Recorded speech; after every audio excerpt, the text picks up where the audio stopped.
Assalamualaikum warahmatullahi wabarakatuh. Innal hamdalillah nahmaduhu wa nasta'inuhu wa nastaghfiruh wa na'udzu billahi min syururi anfusina wa sayyiati a'malina. May yahdihillahu fala mudilla lahu wa may yudlil fala hadiyalah. Asyhadu an la ilaha illallah wahdahu la syarikalah wa asyhadu anna Muhammadan abduhu wa rasuluh la nabiyya ba'dah. Amma ba'd. Fa inna asdaqal hadithi kitabullah wa khairal hadi hadi Muhammad sallallahu alaihi wasallam wa syarrul umuri muhdatsatuha wa kullu muhdatsatin bid'ah wa kullu bid'atin dhalalah wa kullu dhalalatin finnar. Yang saya hormati hadirin sekalian wal hadirat, jamaah kajian fikih ba'da maghrib yang semoga dirahmati oleh Allah Subhanahu wa taala. Marilah kita senantiasa memanjatkan puji syukur kita kehadirat Allah Subhanahu wa taala karena berkat rahmatnya kita masih bisa berkumpul di majelis yang mulia ini tanpa kurang suatu apapun. Kedua kalinya salawat dan salam semoga senantiasa Allah curahkan kepada junjungan kita Nabi Muhammad Sallallahu Alaihi Wasallam, di mana dengan mengikuti ajaran beliau kita akan mendapatkan keselamatan baik di dunia maupun di akhirat. Jamaah sekalian yang semoga dirahmati oleh Allah Subhanahu wa taala, mengawali pertemuan pada malam hari ini sebagaimana yang sudah kita sampaikan pada pertemuan yang dulu. Ini tidak salah, waktu pas sore hari di bulan Ramadan itu, di bulan Ramadan itu kita sudah menyampaikan insya Allah kita akan belajar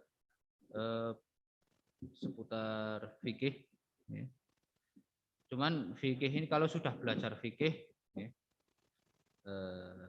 kita perlu belajar menurut metode-metode yang sudah baku. Kita belajar fikih menurut metode-metode yang sudah baku. Nah, di antara metode yang baku tersebut adalah metode yang disusun oleh Imam Syafi'i. Yang metode beliau itu bisa dikatakan masyhur di Indonesia. Jadi insya Allah metode yang disusun oleh Imam Syafi'i karena memang sudah familiar di kalangan kita, insya Allah nanti ke depan kita tidak akan menemui banyak kesulitan. Berbeda dengan metode-metode yang disusun oleh imam-imam lain. Memang kebanyakan belum familiar di Indonesia, sehingga mungkin banyak nanti bisa jadi kita yang akan terasa asing.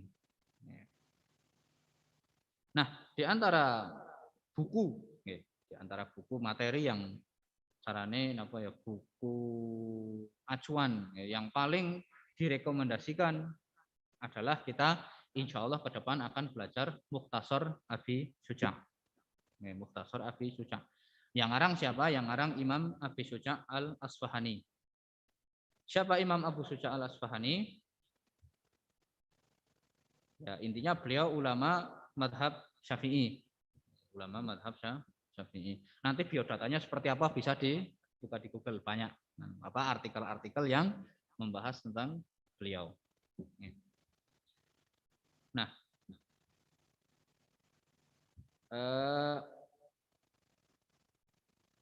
Imam Abu Syuja' Al-Asfahani ini beliau punya satu buku namanya Mukhtasar Abi Syuja'.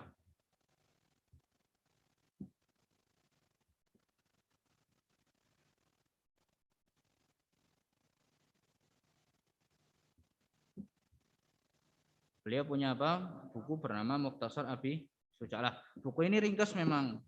Ini buku yang sangat ringkas.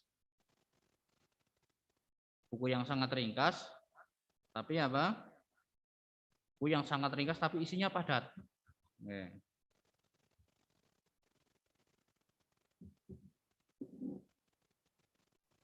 Nah, cuman sebelum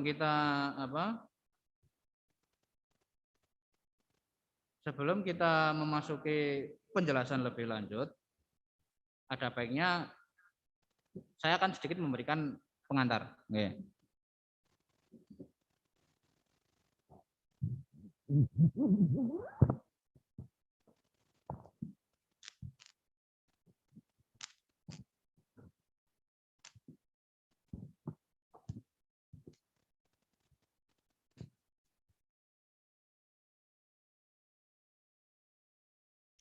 Ya. Jadi nanti kalau kita belajar fikih,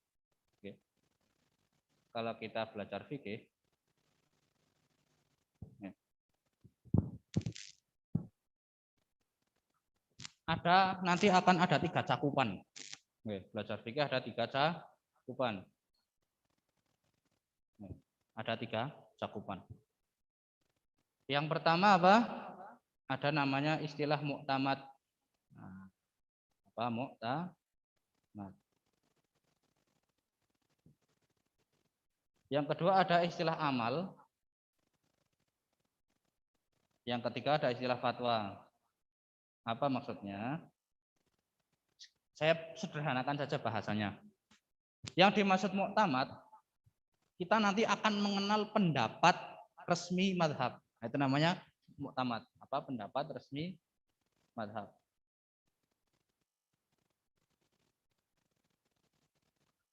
Pendapat resmi madhab.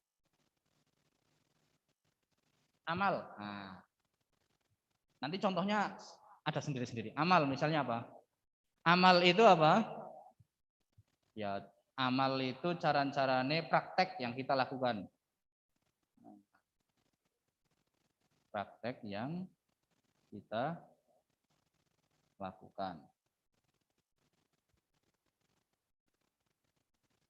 Fatwa, lah ini kalau sudah bicara fatwa apa fatwa jawaban atas pertanyaan masyarakat.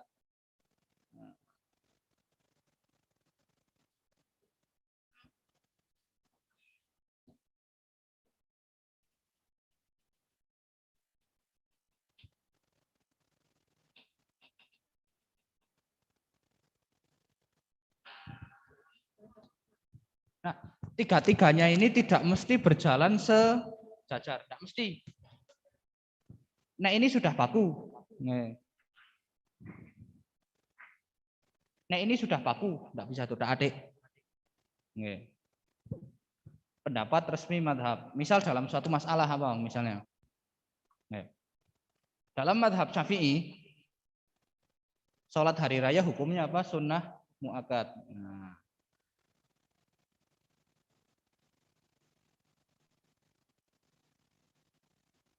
Sholat hari raya Idul Fitri, sholat Id itu hukumnya apa? Sunnah mu'akkad.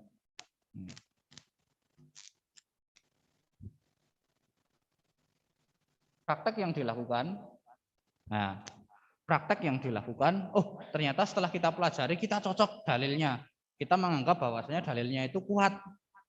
Nah, berarti apa? Praktek yang kita lakukan ya berarti kita kalau ditanya sikap pribadi kita, ditanya tentang sholat Id, menurut Anda, menurut pendapat yang Anda pegang sholat Id itu hukumnya apa? Ya kita jawab sunnah mu'akkad karena kita cocok dengan ini. Kita merasa dalilnya kuat. Nah, ya sudah kita bilang sunnah mu'akkad. Nah kalau fatwa itu nanti bisa sama bisa enggak. Tergantung siapa yang bertanya. Misal ada ulama Syafi'i. Dia berada di sebuah negeri. Ada ulama Syafi'i misalnya dia berada di sebuah negeri. Di situ mayoritas masyarakatnya itu misalnya Hanbali semua. Nah, misalnya Hanbali semua.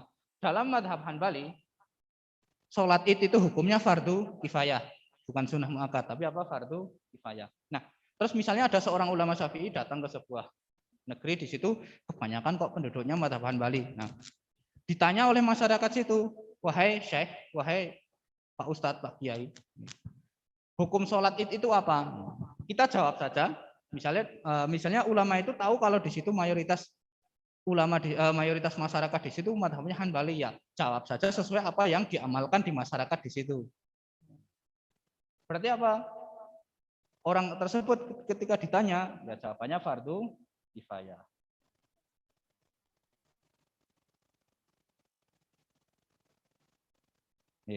Nah, nanti dalam perjalanan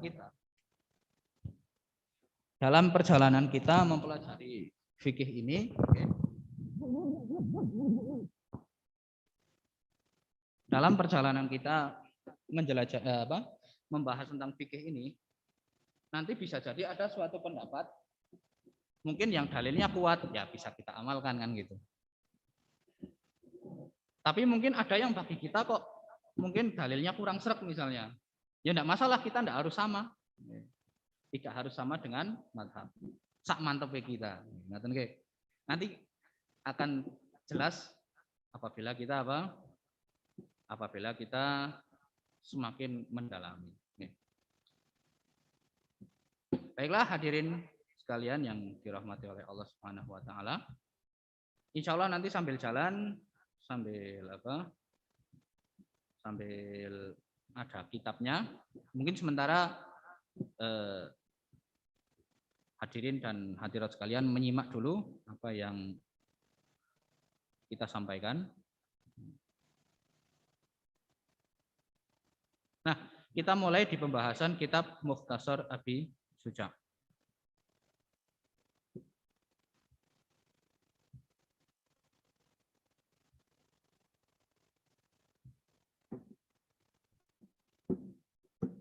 Di sini beliau mengatakan qala asy-syaikhu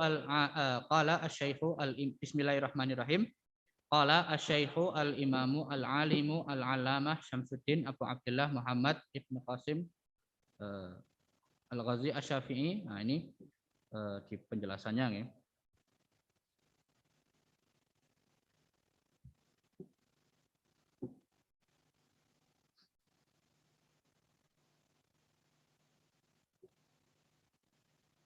Nah,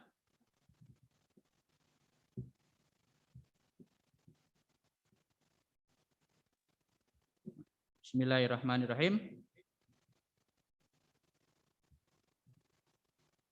Alhamdulillahirabbil alamin wassallallahu ala sayyidina Muhammadin an-nabi wa alihi at-tahirin wa sahabatihi ajmain. Ini di sini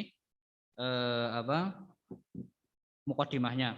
Qala al-Qadhi Abu Suja' Ahmad Ibn Hasan Ibn Ahmad Al-Asfahani rahimahullahu taala. Berkata al-Qadhi. Jadi ceritanya dulu Imam Abu Suja' Al-Asfahani ini seorang qadhi. Qadhi itu apa? Hakim agama. Jadi hakim agama, kebetulan beliau bermadhab Syafi'i. Lah nanti beliau akan menjelaskan kenapa beliau disuruh, sejarahnya bagaimana beliau mengarang buku tersebut. Sa'alani ba'dul asdiqai hafizahumullahu taala an a'mala mukhtasaran fil fiqhi ala madhabil Imam Syafi'i rahmatullahi taala alaihi wa ridwanuhu. Nah, di sini beliau mengatakan sa'alani ba'dul asdiqa. Sebagian teman-teman saya itu meminta kepada saya an a'mala mukhtasaran, agar saya menulis sebuah buku yang ringkas fil fiqhi, dalam masalah fikih, ala madhabil Imam Syafi'i rahmatullahi taala alaihi wa ridwanuhu, berdasarkan madhab atau metode yang disusun oleh Imam Asy-Syafi'i rahimahullah. Fi ghayatil ikhtisari wa nihayatil ijaz, secara ringkas dan singkat. Liyaqruba 'alal muta'allim darsuhu wa yashula 'alal mubtadi'i hifdhuhu, agar orang yang belajar itu tidak merasa susah, dan juga orang yang baru belajar fikih itu bisa menghafalnya. Nah, ini di sini sedikit menyinggung sedikit menyinggung kebiasaan belajar ilmu bagi ulama-ulama terdahulu. Ulama terdahulu itu, ini sedikit sekelumit kita cerita. Ulama terdahulu itu kalau belajar ilmu agama, yang pertama kali mereka Al-Quran. menghafal Al-Qur'an. Nah, ini terutama bagi teman-teman anak-anak pondok, anak-anak santri ini. Mumpung masih di pesantren, masih banyak waktu, masih muda, gunakan untuk menghafal Al-Qur'an sebanyak-banyaknya. Syukur-syukur bisa 30 juz, itu sangat bagus. Kenapa? Orang yang menghafal Al-Qur'an itu nanti Allah akan bukakan bagi dia kunci-kunci ilmu. Orang yang sudah hafal Al-Qur'an, Allah akan membuka bagi dia kunci-kunci ilmu.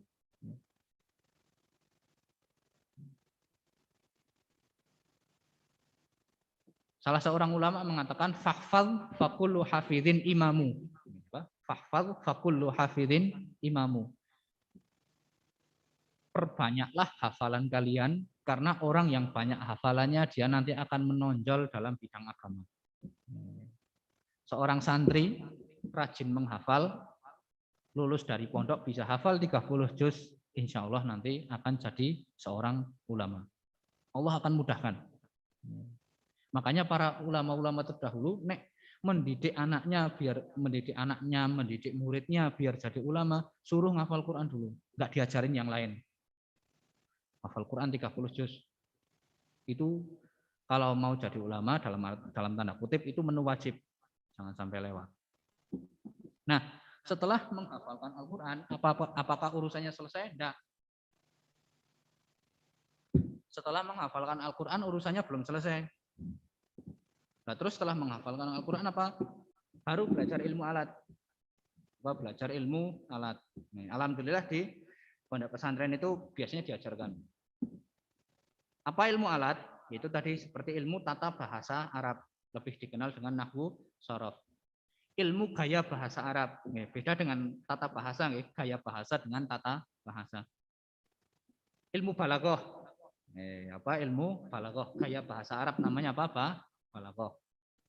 Setelah itu apa? Ilmu usul fikih, yaitu logika berpikir hukum.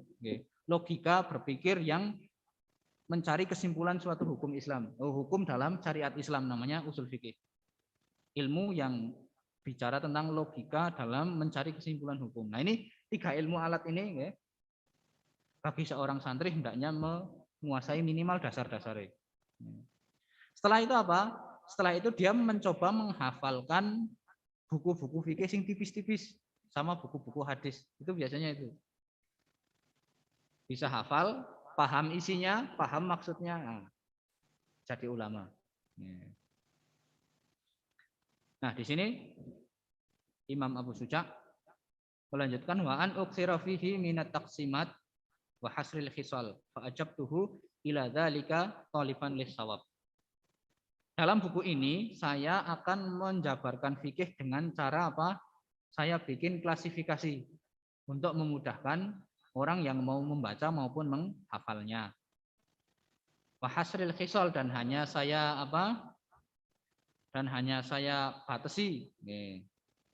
Saya batasi dalam perkara-perkara yang penting.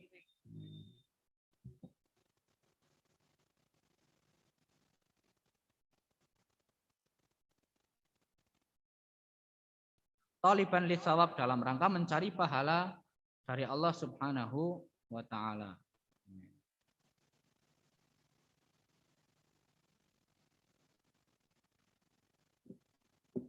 Nah, wa hasril khisal dan juga apa? Wa an uksira fihi minat taqsimat min hasril khisal. Setelah saya klasifikasi buku saya ini isinya tentang klasifikasi dan saya tentukan mana yang wajib dan mana yang sunnah dan mana yang makruh dan mana yang haram dan seterusnya. Fa'ajabtuhu, kemudian saya setujui permintaan tersebut ila dzalika taliban lisawab dalam rangka mencari pahala dari Allah Subhanahu wa taala, raghiban ilallahi Subhanahu wa taala karena saya mengharapkan ridha Allah Subhanahu wa taala. Fit taufiqi lisawab dalam rangka apa? Agar Allah Subhanahu wa taala menunjuki saya menuju jalan kebenaran. Innahu ala ma yasha'u qadir. Sesungguhnya Allah Subhanahu wa taala Maha berkuasa atas segala sesuatu, wa bi ibadihi latifun khabir, dan Allah Maha tahu terhadap Allah Maha tahu dan Maha lemah lembut terhadap hambanya. Allah Maha lemah lembut dan Maha tahu terhadap hambanya. Nah, di sini kemudian Imam Abi Syuja menyebutkan Kitabu Ahkami At-Thaharah. Kitabu Ahkami At-Thaharah. Pembahasan yang berkaitan dengan apa? Thaharah, sesuci, bersuci. Thaharah berkaitan dengan apa? Bersuci. Para ulama kalau dalam menulis fikih itu biasanya babakan tentang apa? Pembahasan tentang bersuci ditaruh paling depan. Apa? Pembahasan tentang bersuci taruh paling depan. Ini ada rahasianya. Ada rahasianya.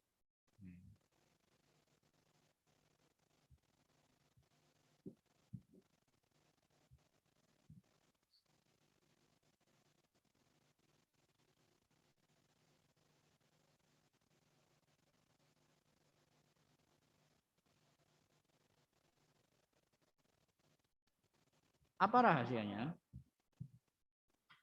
Rahasianya apa? Di antara rahasianya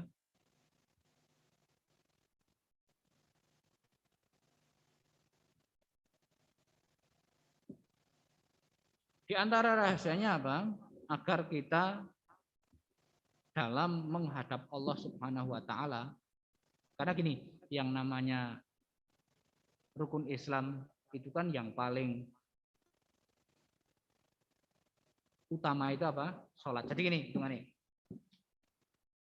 Oke. Sebagaimana yang dulu pernah kita bahas, kita ulangi lagi. Jadi yang namanya fikih itu ada dibagi 4. 1, 2, 3, 4. Yang pertama itu apa? Bagian ibadah. Yang kedua bagian muamalah. Ini bagian apa? Rumah tangga. Nah. Yang ini bagian apa?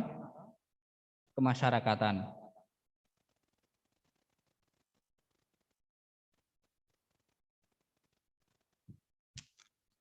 Nah, bagian ibadah itu pembahasannya tentang apa? Rukun-rukun Islam itu di sini tempatnya. Mulai dari apa? Sholat, zakat, puasa, haji itu di sini. Kemudian muamalah soal apa? Jual beli dan kawan-kawannya. Nanti akan kita pelajari. Berikutnya rumah tangga. Rumah tangga itu dalam masalah apa? Nikah, cerai, dan seterusnya. Itu rumah tangga. Yang keempat apa? Kemasyarakatan. Kemasyarakatan itu biasanya tentang ini paling berat biasanya dalam masalah tata negara. Itu nanti urusan belakangan. Oke. Jadi nanti di sini disebutkan tentang masalah apa? Bagaimana agar masyarakat itu bisa apa ya? Caranya biar masyarakat itu bisa menjaga ketertiban di masyarakat. Nah, ini nanti di sini ada apa? Bicara tentang masalah hukum dan pidana dan seterusnya. Tapi ini nanti pembahasannya. Nah, sekarang kita konsentrasinya ke sini dulu, masalah ibadah. Ini masalah apa? Ibadah. Nah, ibadah yang paling utama itu adalah sholat. Karena sholat itu adalah rukun Islam yang terbesar, yaitu tiang agama. Tiang agama seseorang itu sholatnya. Nah, kenapa ditaruh paling depan?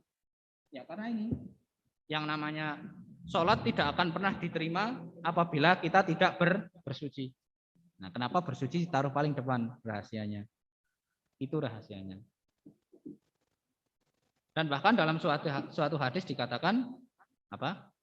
At-tahuru syatru al-iman. Bersuci itu setengah dari keimanan. Bersuci adalah setengah dari keimanan. Karena tidak ada satu ibadah pun dalam Islam kecuali apa? Di situ ada kaitannya dengan bersuci. Sholat itu kan harus bersuci dari hadas kecil maupun hadas besar. Puasa itu juga harus bersuci dari hadas besar.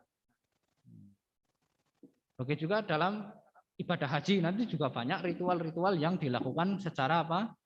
Salah satu syaratnya harus dalam kondisi bersuci. Makanya bersuci taruh paling depan. Oke. Sekarang kita sering mendengar masalah toharoh. Apa toharoh? Apa itu toharoh? Toharoh itu secara bahasa artinya apa? An-nadhafah. Wa takhallus minal adnasi hissiyatan kanat au ma'nawiyatan. Bersuci dari segala kotoran, baik kotoran lahiriah seperti najis dan kotoran yang sifatnya maknawiyah seperti hadas.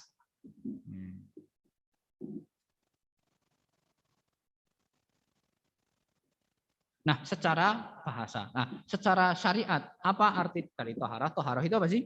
Ma fi'lu ma tustabahu bihi as-salah au ma fi hukmiha kal wudu'i liman kana ghaira mutawaddi. Nah,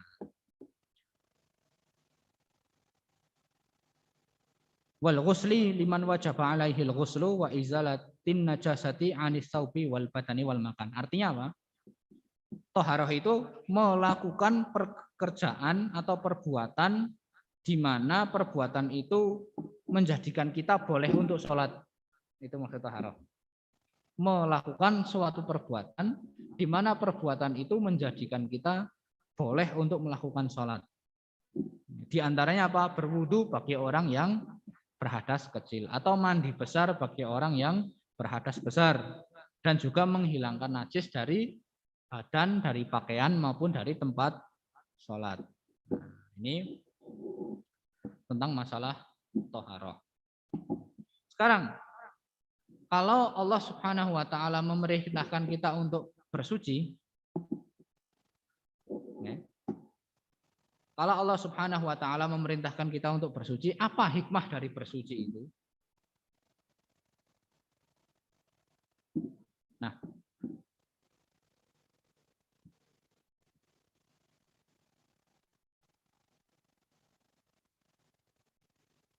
perintah bersuci memiliki banyak sekali hikmah.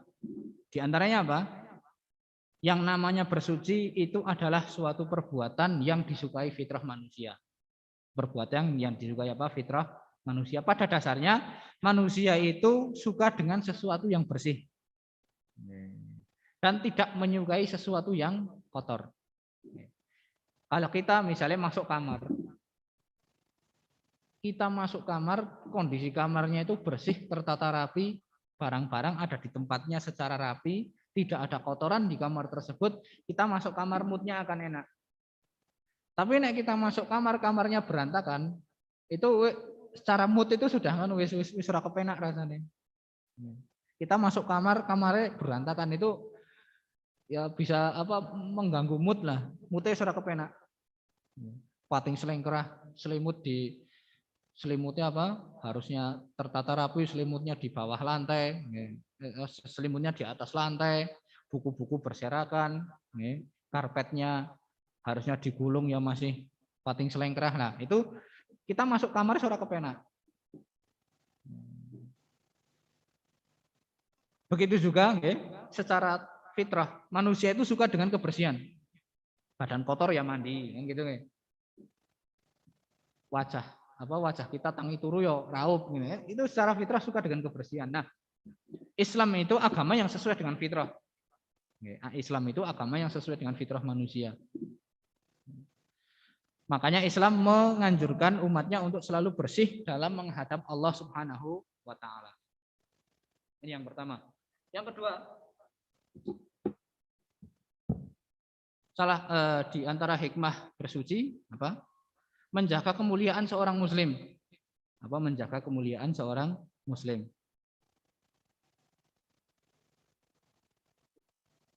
Menjaga kemuliaan dan citra baik seorang muslim. Seorang muslim itu agar terlihat menarik, menjadikan orang itu senang dengan Islam, apa? Harus selalu tampil bersih dan suci. Jangan malah sebaliknya tampil kotor dan jorok. Itu akan menjadikan orang itu senang dengan Islam. Umat lain melihat umat Islam yang bersih, rapi, dan suci, itu mereka akan tertarik dengan Islam. Salah satu mengapa Nabi Shallallahu Alaihi Wasallam dakwahnya diterima oleh kalangan masyarakat Arab ketika itu, karena Nabi Shallallahu Alaihi Wasallam itu mengajarkan hidup bersih, hidup hidup bersih dan apa? Tampil rapi, menjaga apa? Menyuruh umatnya agar apa? Menyuruh umatnya, mengajarkan umatnya untuk selalu hidup bersih, tampil dalam kondisi rapi dan suci. Itu yang akhirnya menarik orang-orang Arab ketika itu untuk masuk Islam. Berikutnya apa? Berikutnya salah satu hikmah apa? Bersuci apa? Bersuci adalah salah satu sarana menjaga kesehatan. Apa? Sarana menjaga kesehatan. Makanya ada pepatah mengatakan apa? Bersih pangkal sehat, rapi pangkal indah. Kalau kita ingin sehat, makanya apa? Hidup bersih. Salah satu hikmah adanya wabah COVID ini mengajarkan kita untuk selalu hidup bersih. Sering cuci tangan kan gitu. Habis keluar rumah cuci tangan, habis melakukan aktivitas apa cuci tangan, bila perlu mandi kan gitu. Salah satu hikmahnya itu agar kita apa? Hidup bersih. Ketika hidup bersih kita akan terhindar dari berbagai macam penyakit. Nah, berikutnya di antara hikmah bersuci adalah kita berdiri di hadapan Allah dalam kondisi bersih dan suci. Orang sholat itu hakikatnya bermunajat kepada Allah Subhanahu wa taala. Karena dia sedang bermunajat kepada Allah Subhanahu wa taala, maka hendaknya dia bermunajat dalam kondisi suci lahir maupun batin.